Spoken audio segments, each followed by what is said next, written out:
আজকে আমি রান্না করছি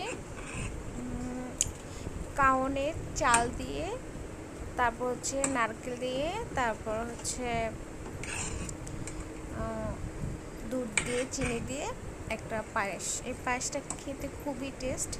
নারকেলটা একটু দেখছেন শক্ত হয়ে আছে, কারণ এই নারকেলটা আমি ফ্রিজ থেকে বের করে তারপর দিয়েছি। ফ্রিজে ছিল, ডাইরেক্ট ফ্রিজ থেকে বের করে চালে দিয়ে দিয়েছি। আস্তে আস্তে নাড়াচাড়া করছি, এখন দেখবেন আস্তে আস্তে একটা ফুটে হয়ে যাবে। এই কাওনের চালের পায়েসটা খেতে অনেক মজা, অনেক মজা। আপনারা যারা খেয়েছেন তারা অবশ্যই জানেন এটা খুব মজার একটা খাবার। আমারও খুব প্রিয়, আমার কাছে খুবই ভালো লাগে। তাই আজকে মাকে বললাম, মা কিনে নিয়ে আসলো, রান্না করতেছি। Good bye.